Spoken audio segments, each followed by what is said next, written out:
খাগড়াছড়ি কেন্দ্রীয় কারাগার থেকে পালিয়েছে দুই হাজতি আসামি। শনিবার বিকেলে এ ঘটনা ঘটে। পুলিশ সূত্রে জানা যায়, বিকেল আনুমানিক ৫টা ১৫ দিকে কারাগারের দক্ষিণ পাশের দেয়াল টপকে পালিয়ে যান দুই হাজতি। একজন হলেন শফিকুল ইসলাম, অন্যজন রাজীব হোসেন। সাউথ টাউনে হোক আপনার স্বপ্নের আবাসন, শতভাগ রেডি প্লট, সাথে সাথেই সাফ কাবলা রেজিস্ট্রি।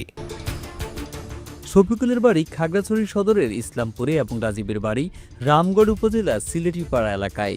আসামি রাজীব হোসেন পালিয়ে যাওয়ার কিছুক্ষণ পরেই স্থানীয় লোকজনের সহায়তায় খাগড়াছড়ি টিএনটি গেটের সামনে থেকে আটক করা হয়।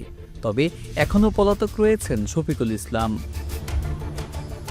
খাগড়াছড়ি জেলা কারাগার কর্তৃপক্ষ জানিয়েছে, পলাতক আসামিকে ধরতে জোরদার করা হচ্ছে গোয়েন্দা নজরদারি। খাগড়াছড়ি পুলিশ সুপার আরেফিন জুয়েল বলেন, দুই হাজতি দেয়াল ডিঙিয়ে পালানোর চেষ্টা করে। স্থানীয়দের সহায়তায় একজনকে দ্রুত ধরা সম্ভব হয়েছে, বাকিজনকে ধরার চেষ্টা করা হচ্ছে।